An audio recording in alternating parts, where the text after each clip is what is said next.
Hey everybody, it's Safi and Marco Dish Out on Movies, the only movie review show on YouTube to review movies in terms of food. It's just Marco here once again to do, finally, my top 10 worst movies of 2022. So, here's the thing. I had a lot of trouble with this list because even though I've been ranking movies all year, because what I do is once I watch a movie, I go onto Letterboxd and and then I put in a movie in a list and then the next movie, I'll put that on the list. And I rank them kind of as I go along, and then at the end of the year, I sort of make more definitive decisions. Like there was one movie called Weird, the Al Yankovic story. And, originally I was going to put that in my top 10 after seeing it. But then as I thought about it, I was like, no, I don't think so. So I moved it down. And, that's just one example. And it was really hard because there are like 5, 10, like 14 movies that are so awful, so bad. They are all F grade movies. They all deserve to be in the top 10 worst. Just because I put these movies as dishonorable mentions doesn't mean that they're any less bad.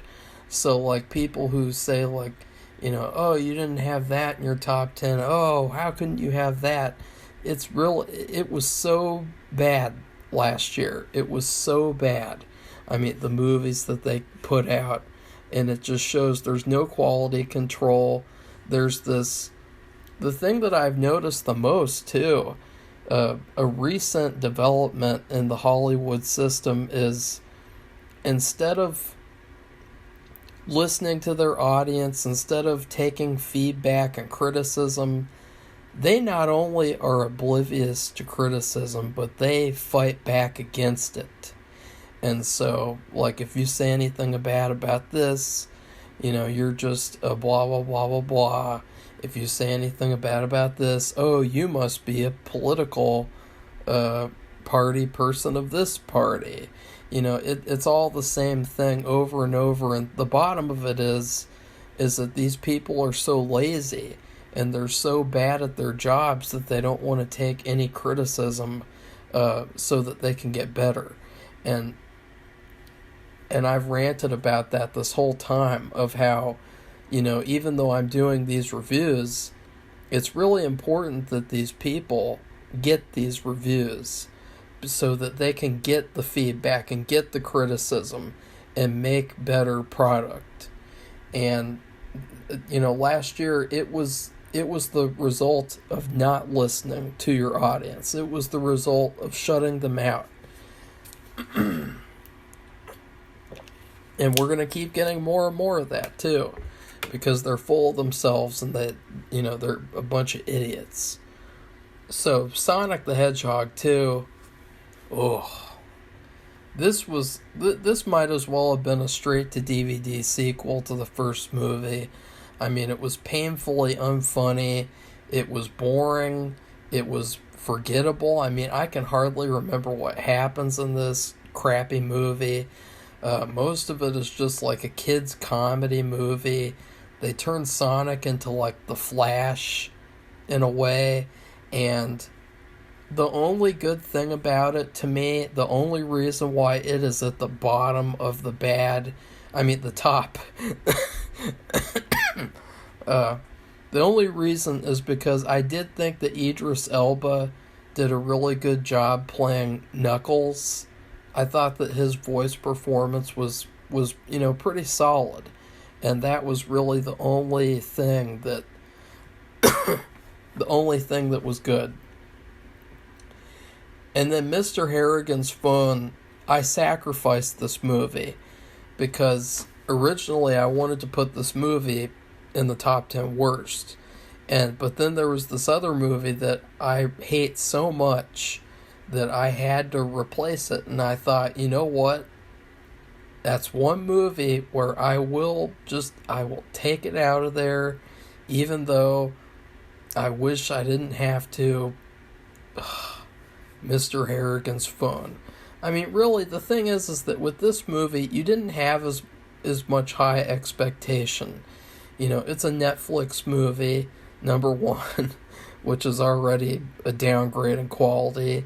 Number two, Stephen King's writing is just the same old thing, and so you can just expect all the same Stephen King tropes, all the same things that he does, that you know, these cliches that he relies on.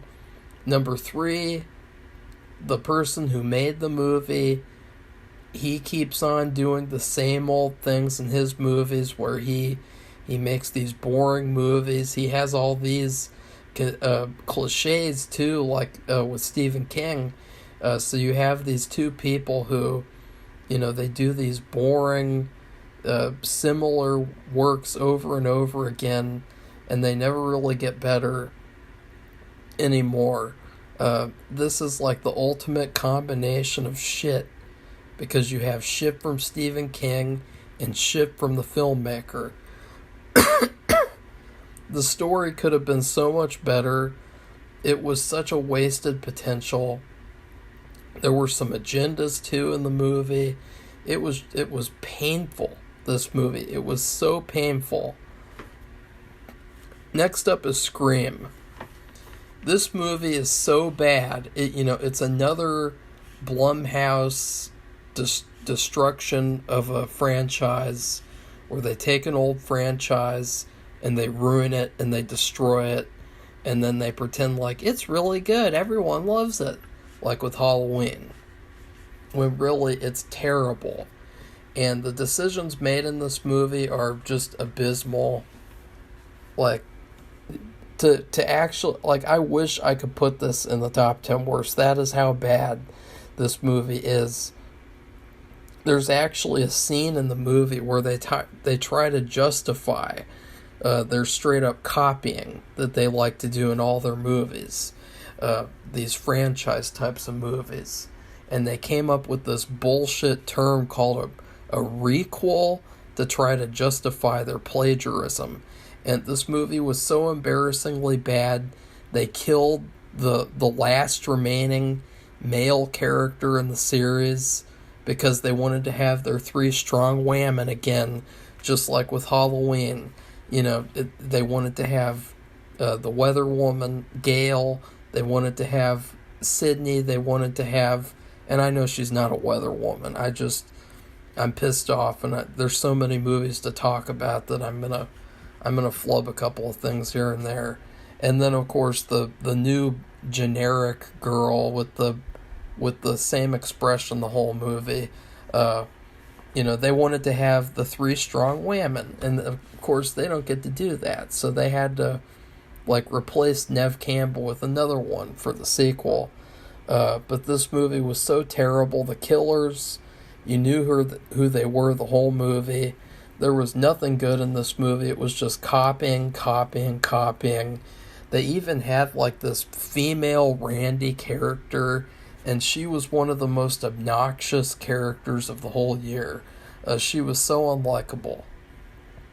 Next up is The Batman. This movie was exactly what we all expected. Twilight with Batman. This was not a Batman movie, though. It was a Monk movie.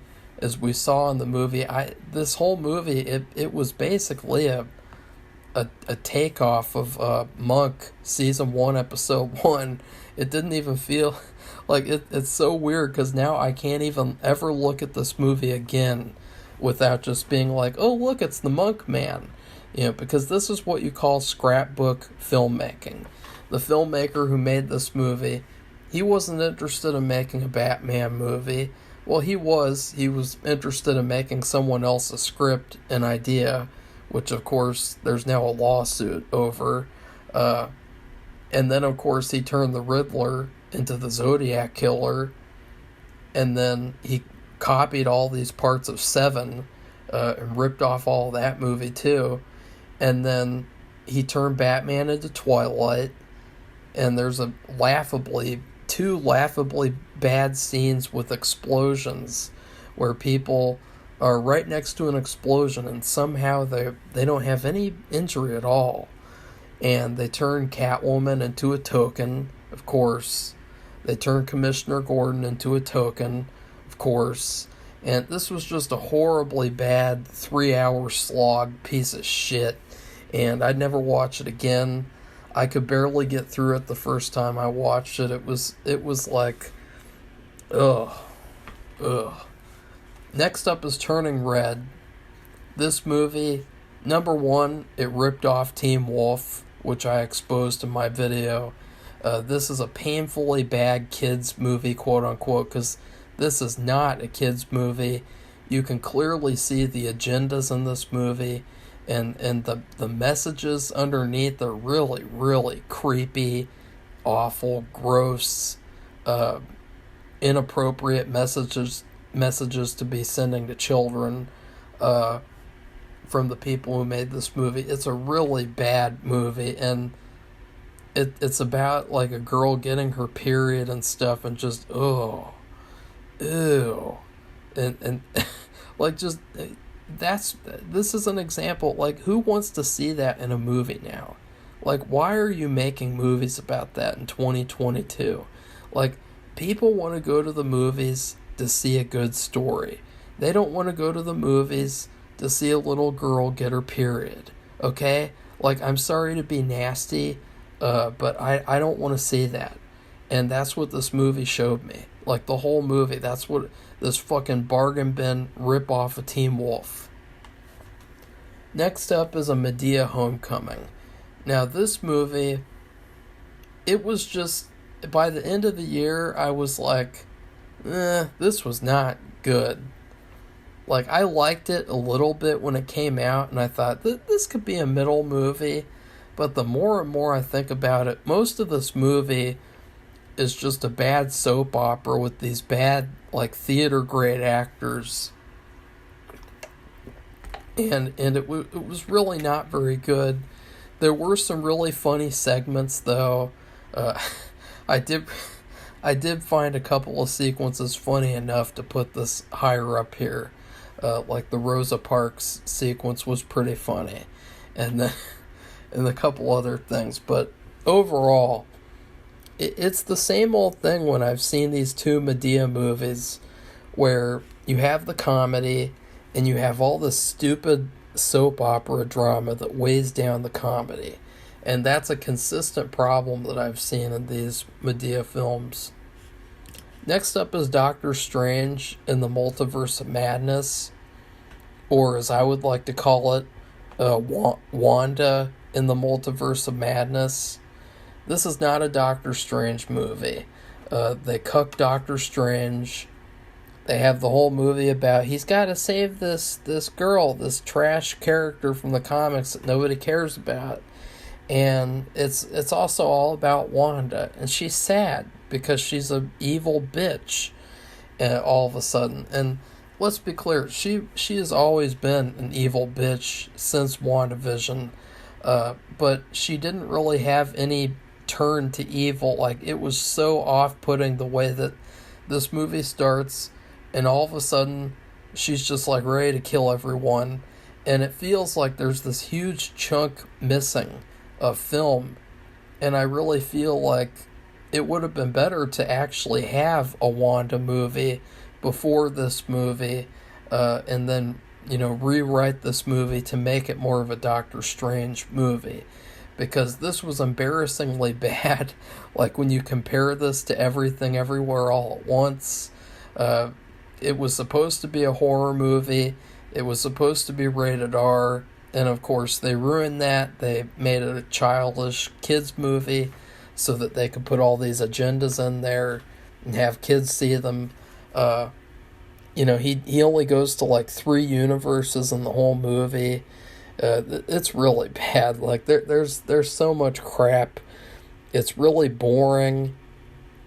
The only thing that I'll say is that Benedict Cumberbatch, he deserves a better script for a Doctor Strange movie. Like, he deserves to get one good one.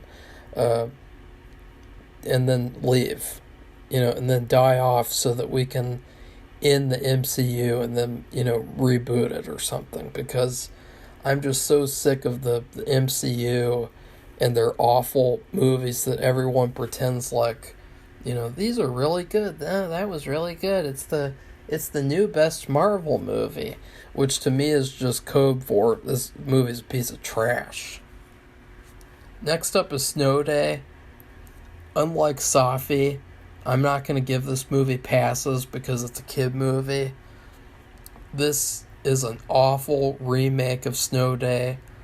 They ruined practically everything about it. They turned it into this stupid Nickelodeon kids musical where all the singing is auto-tuned. The kids don't know how to sing. They don't know how to dance. The kids aren't likable at all. The actors are terrible. It's not funny.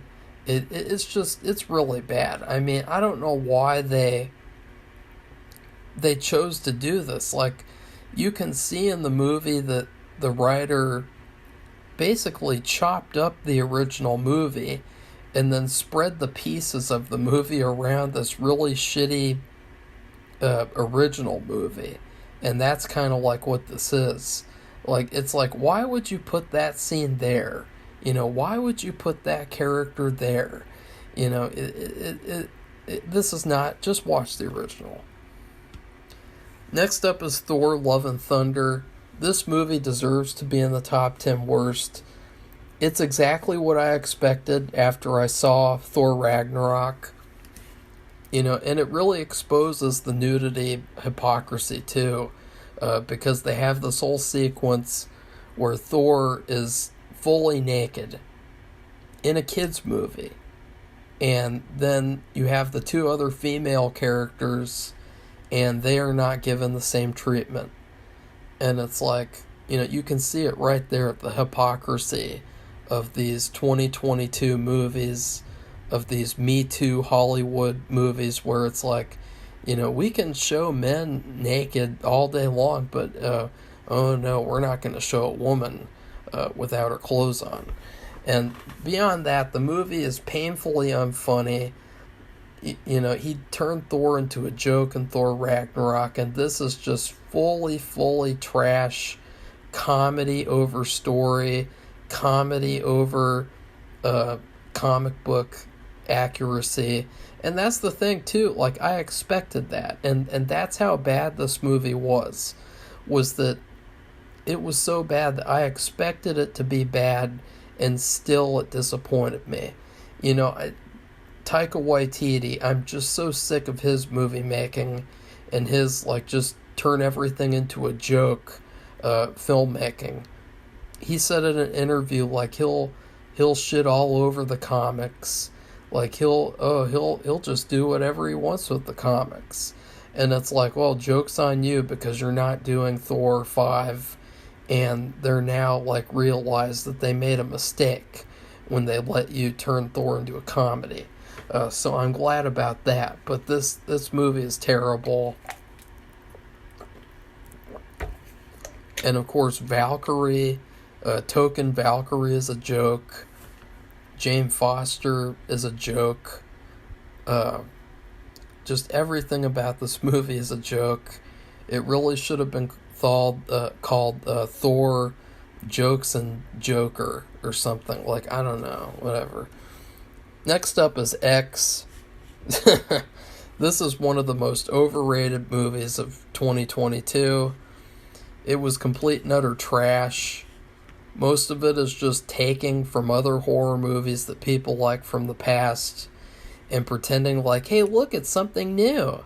And it's like, oh, wow, I've seen this movie a million times. I've seen Texas Chainsaw. I've seen Tourist Trap. I've seen all these movies. And this was not really original at all. It was not interesting. The characters were terrible. The characters were extremely unlikable. There was this really awful character played by Jenna Ortega. Jenna Overrated Ortega. And she played this bitch who decides to cheat on her boyfriend and then he runs away and gets killed. It's so evil, it's so negative, and this movie is just it's painful. It's so bad. It's just so mediocre and dull. And the final girl, it's another movie with a final girl, and she is the most boring, bland, vanilla cupcake with no sprinkles character in the universe. I can't stand this character. I wish that I liked her, but she's terrible. I hate this movie so much. I wish I could put it at number one. It's so bad. It's a pretentious movie to it. It's another one of those movies where it's like, it's really prioritizing the message over making a good movie. Some sort of message about aging or something. I will say the only good thing is that I really do like how the actress played the old woman as well. I thought that was kind of cool, all of in itself. You know, I did think that she did a good job as the old woman, so that's actually pretty funny. Next up is Morbius. I don't even need to say anything about Morbius. Like, you just look at the poster and okay, let's move on from Morbius. The next movie is Crimes of the Future. This movie is the definition of pretentious, boring art film. It's basically David Cronenberg taking a couple of his movies and kind of splicing them together a little bit. You know, it's very much inspired by that one that I watched last year with the twins, Dead Ringers. You know, it really feels like Dead Ringers, but bad. You know, it's this stupid story about in the future they do these surgery shows where people watch this mutant guy and he grows all of his things back, all of his organs and everything, it all grows back. So he does this show where he cuts out his organs for people to see, and then they get to see a new one grow in or something. And it's just so bad, it's so boring, it's so gross. Kristen Stewart is in the movie, and of course that's already a sign of poor quality. She gives another terrible, bland performance. Viggo Mortensen does a pretty okay job. I mean, there is a lot of laughable things, like there's this whole storyline in the movie about how he can't feed himself, and so by the end of the movie he finally has to eat these like purple candy bars. Like, there's this whole weird storyline with that. It's just it's meaningless. It's a meaningless, boring, bad movie, and it was really disappointing. Next up is the Firestarter remake. This was terrible. It was bland. It was needless and pointless. They did not need to make this movie into a remake. They didn't need to have it, you know, they just wanted to do that so that they could make money off of the name Firestarter by Stephen King. You know, I'm getting so sick and tired of these terrible Stephen King movies that they're making nowadays. This movie had no good quality to it whatsoever. Like, there was nothing good out of this movie that I can say, oh yeah, that was really good, except for maybe John Carpenter's score was okay, but it's kind of forgettable now, so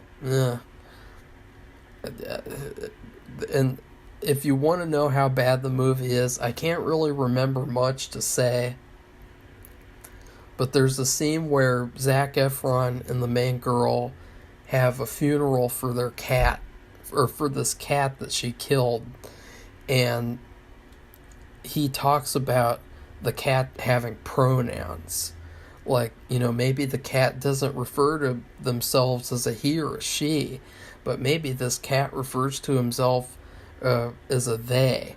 And it's like, ugh! That's all I have to say about that cringeworthy bullshit. And the thing is, too, is that I don't know if they were intending on that being funny, or if they were actually thinking like, oh, that's what you should do now. And it's like, yeah, fuck you.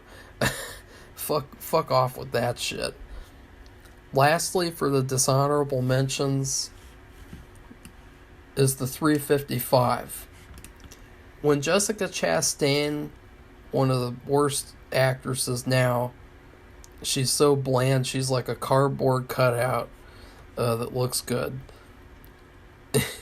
She said that she was working on Dark Phoenix and she wanted to do this movie, and she had this action movie idea. And of course, it's a feminazi action movie made by the guy who made Dark Phoenix, and it is as bad as it sounds. I mean, the action in this movie is terrible, the plot is terrible and forgettable, the villain is bad. The funniest part about this movie is that, like, this whole movie is just all revolved around men. Like, you go into this movie thinking that it's gonna be like this, like, just, it's all, but it's really all based around men. Like, all the women in this movie, all they're concerned with is, like, their husbands, their boyfriends, like, and then the husband of one of them, he turns out to be the main bad guy, and it's just, I forgot how bad this movie was. It was so bad. And of course, it was a huge failure, too, which was as to be expected. So number 10 is Babylon. This is the movie of the year where I genuinely can't tell what tone the filmmaker was going for. Besides the fact that it was a 3-hour slog fest, which any movie that's 3 hours is automatically, like, down a peg for me, because I'm sick of watching these 3-hour movies. But you really can't tell the filmmaker's intent with this movie because it's so packed full of shit. So half of it feels like nostalgia over the silent era of Hollywood, and half of it feels like an agenda-based, like, message of, see how bad old Hollywood was, guys? See how bad things were, and how film was, like, so unsafe for people and stuff? Like, that's what half the movie feels like to me. And so I really can't figure out what message, what the tone is of this movie. It's so full of itself. It's so pretentious. There's one character, she just walks off screen. You don't even find out what happens to her. It's overly long. It's obnoxious. Margot Robbie giving another similar performance where she just doesn't act at all. She just acts like herself. And and there's all these unnecessary sequences that could have been cut. Like, there's a sequence with fighting a snake that goes on for like 30 minutes. But there are a couple of good things. Tobey Maguire kind of saved the movie. He comes in for like a sequence and he's like the best part of the whole thing. Number 9 is Uncharted. This is the movie that I swapped out Mr. Harrigan's phone for.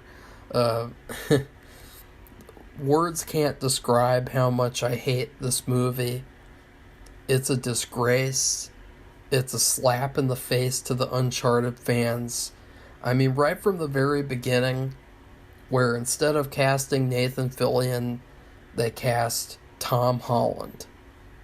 That's all we needed to know that this movie was going to be complete garbage. Terrible acting all around. And it's funny because this poster, it shows him, reaching for his pistol. He only shoots his pistol like one time the whole movie. And this is based on a video game series where he kills like thousands of bad guys throughout the series. It doesn't resemble the game in any way, shape, or form. And it just feels like the people at Sony, like they just wanted to make money off of Uncharted fans. And I hate this movie with a passion. It's so bad, it's so childish, it's so unoriginal. Token Chloe, she's terrible. The villain in this movie, it's really funny because they managed to even screw up like having a generic lesser villain in this movie, because he has like this sidekick, and she's kind of like a Nadine-esque character, like she's a bargain bin Nadine, and she kills the main generic villain, and she's even more generic than him. And so I never imagined that would happen. It was just, ew. That's what I have to say about this fucking movie. I mean, I'm glad that I didn't go see it in theaters.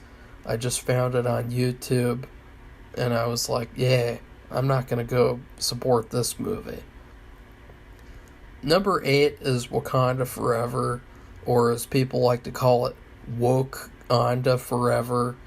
It's really disgusting because when Chadwick Boseman died, there were all these people who were sad about it, but then there were all these people at Marvel, and they were really happy that he died, because then they could say, oh, we can replace Black Panther with a woman now. And that's basically what this movie was. It was just 3 hours, and yes, it was like 3 hours of agendas. Black Panther is now his shitty-ass sister, and she's terrible. She can't hold a film. She can't even hold herself in a fight. This movie it's another one of those all women are good, all men are bad. All the men in the movie are treated like they're evil. All the women are treated like they're good and like they're better than the men. It's very similar to Thor: The Dark World, because they have the main character's mom die at a certain point in a very similar way to Thor: The Dark World. And then the ending fight is so embarrassing. It's probably the worst superhero fight I've ever seen in a superhero movie. That doesn't make sense. It felt like The Last of Us 2. She's fighting him. She's fighting the token Namor. Oh yeah, and they ruined Namor too, because they wanted to pander to more demographics. And all of a sudden, after getting stabbed, after being perfectly okay from that too, she's just like, oh, I'm actually, might as well not kill you. Even though you deserve it, we can team up. And it's like, yeah, of course. Terrible, terrible, terrible. I hate this movie. I wish I could put it at number 1. It was one of the worst movies ever. Definitely, probably one of the worst superhero movies. In fact, just off the top of my head, this movie, New Mutants, those are 2 of the worst ones in history. And it's not even a Black Panther movie, too. Like, they didn't even make a Black Panther movie. And then number 7 is Jurassic World Dominion. This movie was basically 2 movies combined into one. First off, you had the boring, bad story about the new characters that nobody cares about. And then you had the boring, bad story about the original characters from the first movie. Both movies were terrible. Both were really boring and dull. There was hardly ever any dinosaurs in the whole movie. There's hardly any action in the whole movie. This movie bored me it bored me to where I was gonna like face plant into my desk watching it. It was awful. I would never watch it again. I would never ever watch another movie that the person who made this makes again. I'm not gonna fall for it. So, I don't know how he managed to make a movie as bad as this. Like, it was a disaster. There's nothing good about it whatsoever. There's no redeeming qualities about it. It's so embarrassingly bad. Oh yeah, and okay, let's just get this out of the way, because I promised that I would do a shout out to this channel, Sci First Hero Movie Talk,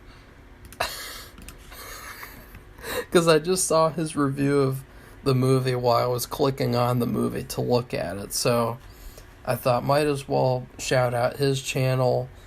He does some pretty good videos, and he does a lot of consistent content, and they're pretty good videos, and they're just movie reviews. He does some video game playthroughs, and he's got a good channel. It's like a B+ channel overall.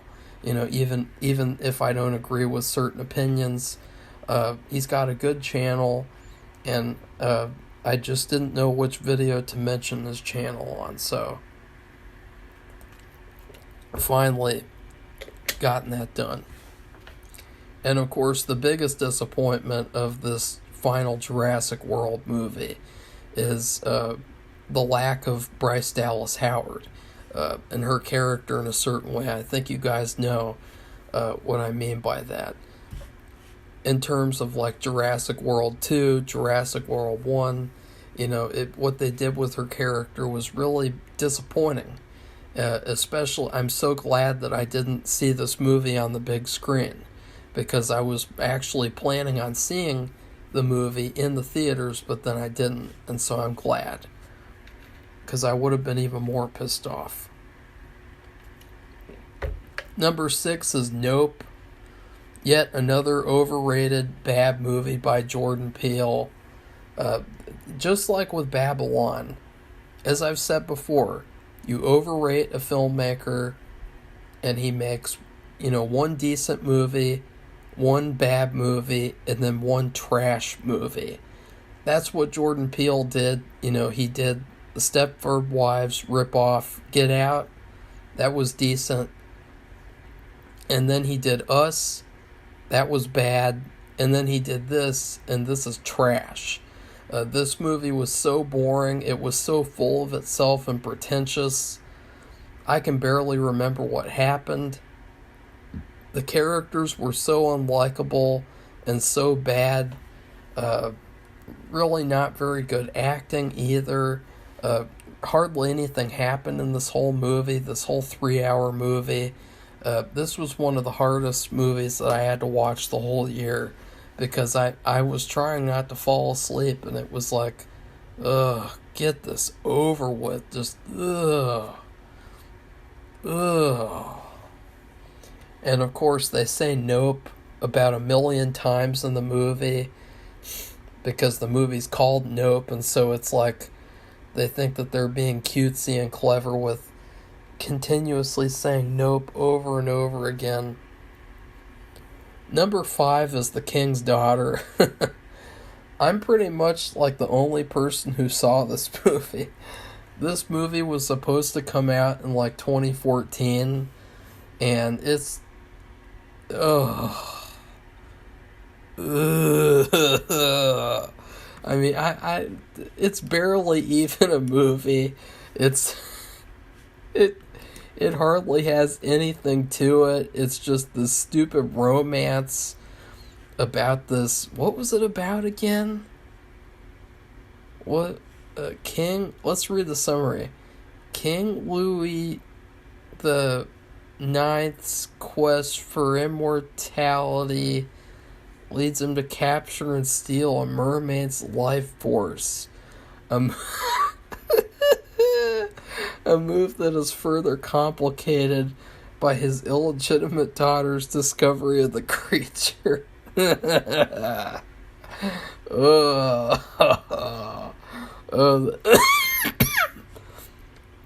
Okay.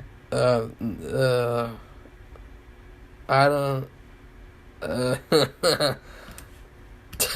Like, just trust me, guys. Do not watch The King's Daughter.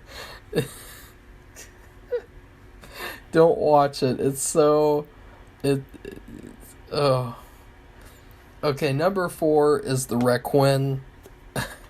This is another awful movie that I would highly recommend staying away from. In fact, stay away from all of these movies. Like, I'm sick of people supporting these movies financially and giving them money and then being like, oh no, they're making another one. Like, it's like, don't support these movies. Don't go out to see these. Don't go out to watch these. Stay at home and only watch movies like Top Gun Maverick and Bullet Train and stuff like that. You know, don't go to see The Requiem. Because this movie, it was really boring. It was not a horror movie. It's about these really annoying couple. They make the stupidest decisions the whole movie. They hardly do anything smart.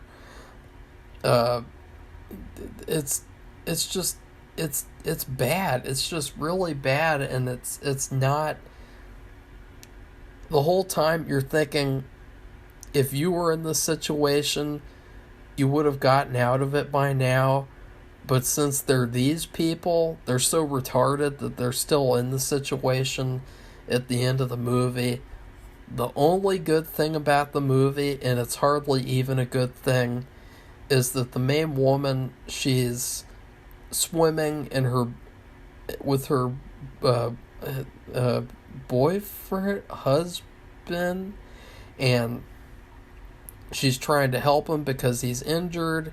And then all of a sudden it turns out it's not just one shark.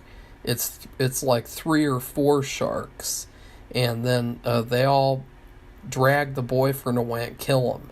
And it's like, oh, that was kind of dark. That was kind of cool. You know, it was kind of scary because it's like this whole gang of sharks swarming around them and stuff. And other than that, ugh. It's hard to remember a lot of these movies too. Like, that's why I'm kind of having trouble saying much about them, because it's hard to remember like specific scenes, because I'm really in 2023 mode now. I'm not in 2022 mode anymore. Number 3 is Halloween Ends. I mean, they ended the Blumhouse. They basically destroyed the Halloween franchise forever with this movie. I mean, this movie was the final nail in the coffin. It's so bad that it makes it to where, like, I don't even know if I want to watch, like, the older Halloween movies. Like, it was so bad that I don't even really like the Halloween franchise anymore. I don't really like Michael Myers anymore, because I just can't stand the people that, like, they get the copyright to these characters. And, you know, it's fine, like, if you make a bad movie, like, if you make a Rob Zombie Halloween, or if you make a Nightmare on Elm Street 5. But this has gotten to the point now where they have the copyright to these characters, and it's like they're deliberately destroying them. They're just completely wrecking everything about them. They're wrecking the whole story. They're wrecking the whole series. And this movie is a prime example. I mean, I cannot tell you guys enough how much I hate this movie. It didn't have any nudity, which, it's a Halloween movie. Why wouldn't it have nudity? That's really gay, so I don't like that at all. That pisses me off. Number 2, Jamie Lee Curtis, she was like executive producer of this movie. You can tell.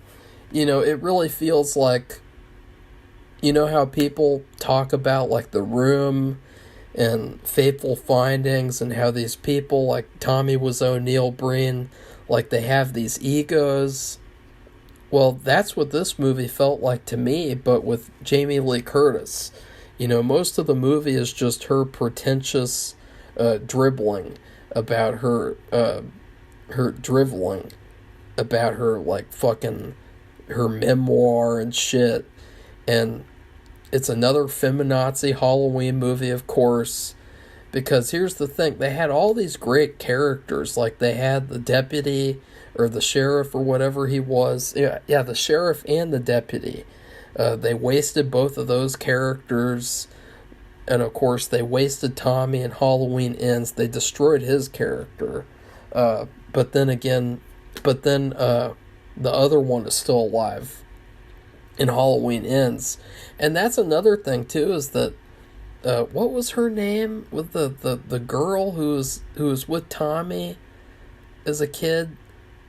The girl, it was like promised that she would have this big role in Halloween Ends, and she's hardly in the movie.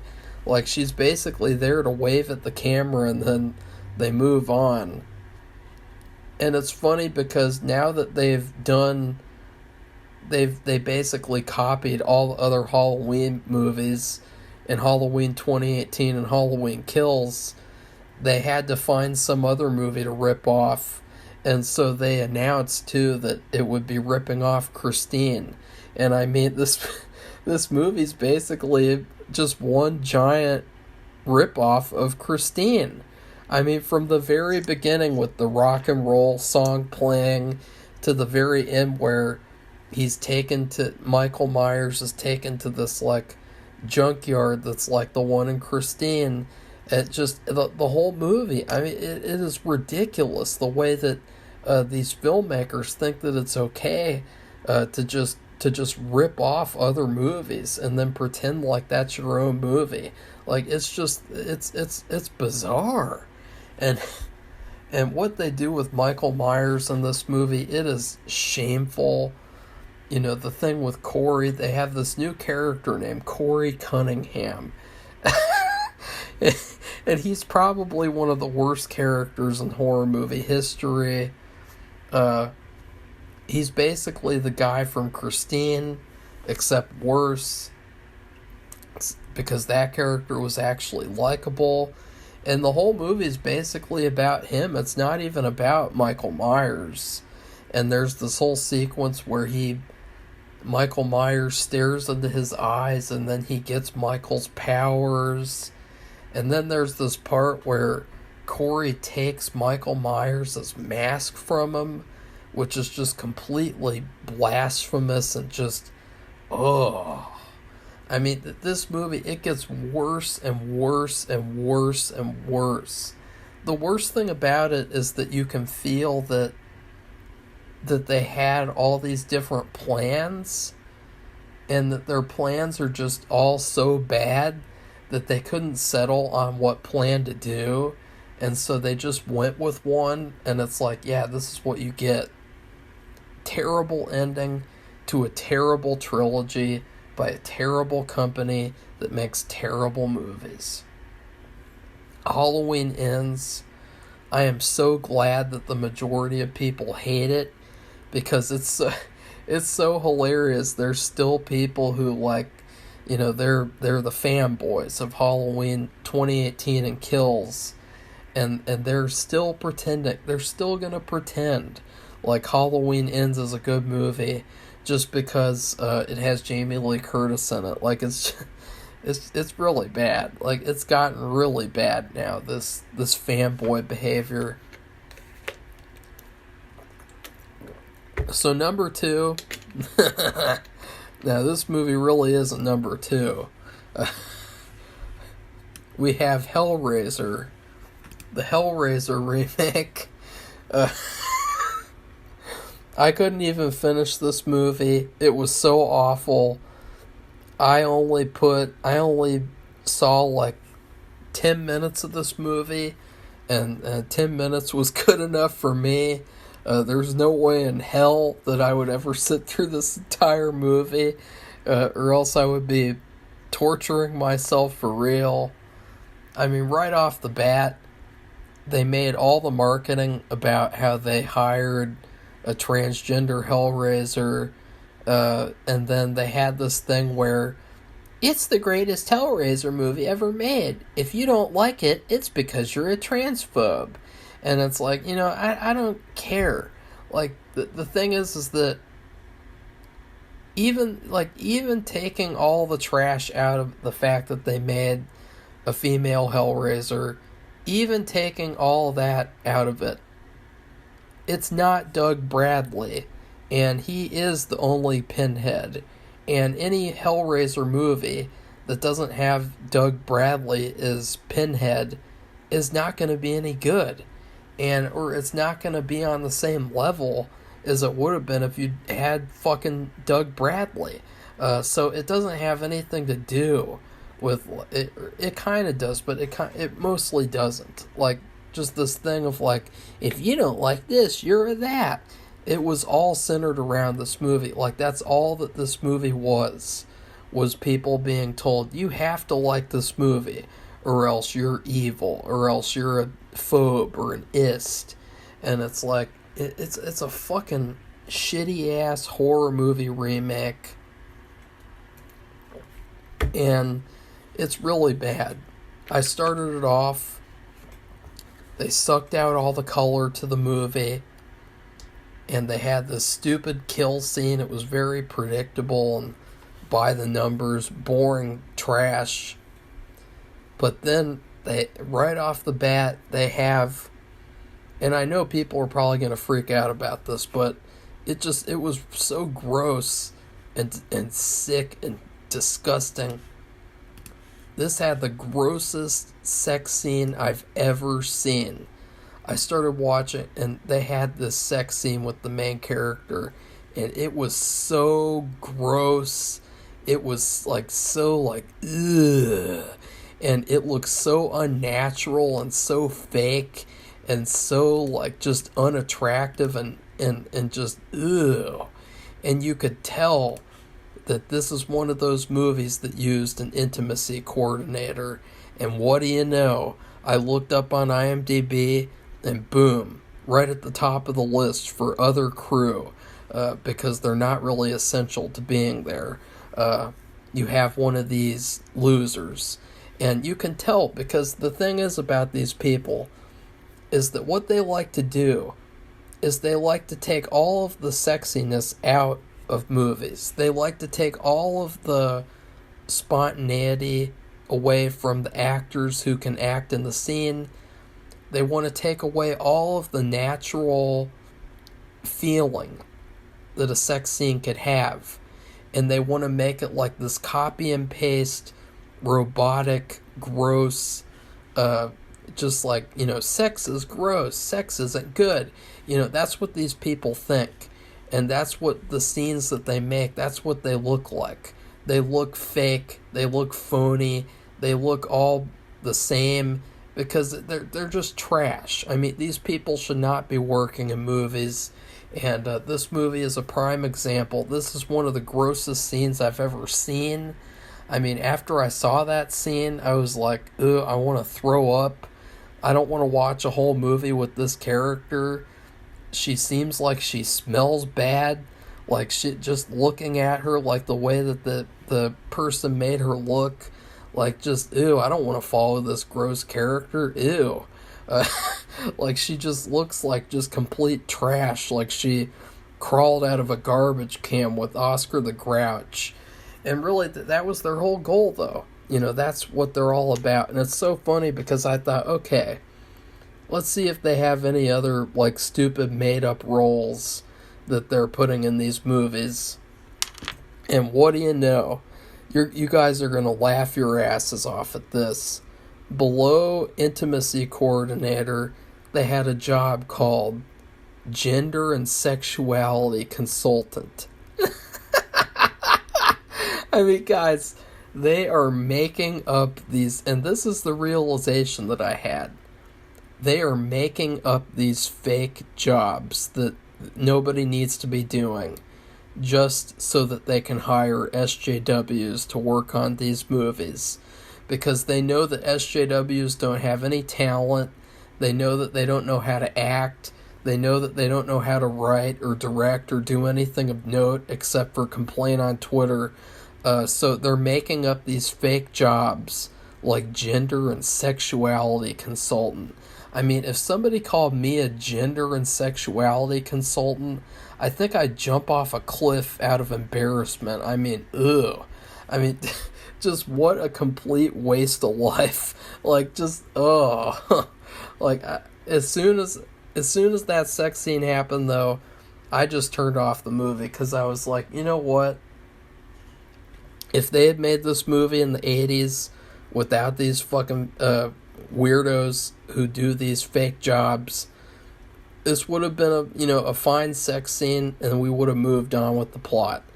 But because it's 2022 and we have to have these people around in these shitty ass movies, they ruin everything. And this is a prime example. This sex scene was so gross, it was so bad. Somebody said, "Oh no, she's hot." I hope they're talking about Pinhead and not the Oscar the Grouch bride. So I fucking hated it. I would never ever watch Hellraiser. Ever. Ever. That scene was so gross. Just thinking about it brings back, makes me want to throw up now. Number one, now this character here, I'm not going to give him very much attention because he doesn't deserve it. Now, this character, his YouTube channel used to be one of my favorite ones. I used to watch his videos every day. But he has just become a complete fool. He has just become a complete joke, a complete clown. To call this a movie is laughable. Amityville Karen, it's so bad that, you can't even hear the movie. The audio is so terribly done, it's so amateurish and poor that the audio, you can't hear it in certain scenes. In other scenes, it's too loud. It's terrible. Terrible. And the movie's only an hour and a half, but it feels like it's 5 hours long. And the movie's story is pathetic. It's a complete waste of time. It's not funny. The whole movie is trying to be this cringe horror comedy. It doesn't work at all. Just, this movie was, this shouldn't even qualify as a movie. I can't believe that people paid money for him to make this fucking trash movie. I can't believe that people donated to a crowdfunding campaign. And that's the other funny thing, is that he's basically running this sort of scam, allegedly. He's allegedly running this kind of scam thing where he just begs people for money to make a fucking shitty movie, and then it's oh, he has 6 movies that they're all gonna come out soon, quote unquote, and it's where are they? Is this movie your excuse? How is this movie any quality at all? I mean, this movie, it really shows that people should never have ever supported this guy. People supported him for years. They wanted him to be a successful filmmaker, and this is what he delivers. What a complete piece of shit this guy is. I mean, I just can't stand this guy. And it's so funny because right before I'm doing this video, I look at my email. It says, "Hey guys, I'm making a new movie now. It's going to be called Desert Fiends Movie." And it's so bad, he couldn't even bother to, spell the words correctly. He couldn't even bother to, punctuate properly. It was so badly written. It was like a 5-year-old retard wrote the letter. Instead of typing the word incredible, he typed incredible instead of typing incredible, he typed incredible, and just that's one of the many examples of just embarrassment that this guy has. Even when I told him, because he was harassing me in my messages, and just over and over and over again, give me money, give me money, give me money, give me money. I was like, I don't have any money to spend on crowdfunding other people's movies right now. I'm trying to make my own. And then guess what he says to that response? Well, I'll give you a discount. And it's like, yeah, this fucking prick. Fuck his movies. Fuck him. This is a pile of shit movie. I can't believe that people would actually be happy to have their name on this movie. I would be so shocked and embarrassed. If I see the movie that I did get a special thanks credit for, and I think it's bad, I will take my name off of the movie, because if my name was on Amityville Karen, I would not want to be associated with this fucking piece of shit, barely competent film. Well, it's not competent at all, so fuck this fucking movie. There's nothing good about it whatsoever. And then it's really funny too, because there's this whole sequence where talk about safety for movies. He's in the car and he's filming the main character, the Karen, and she's driving out onto the road and she's talking on her cell phone. And it doesn't matter, like, she's not really talking on her cell phone. She's only pretending to talk. But it's just the fact that he would actually have an actor go out onto the street and drive and be on the phone while they're driving. I really didn't like that at all. I thought that was completely irresponsible and a terrible thing to do. And the story, it's like, how do you screw up Amityville Karen? Because, like, even if it was bad, like, oh, maybe it could be good in a good, bad way. No. Not at all. Do not support this movie, and do not support any movie made by Chauncey. Okay? And I would even recommend watching Halloween Ends over watching Amityville Karen. I mean, that's how bad Amityville Karen is. So anyway, please like this video, comment, tell me what you thought of my top 10 worst movies of 2022. Goodbye, everybody. See you soon.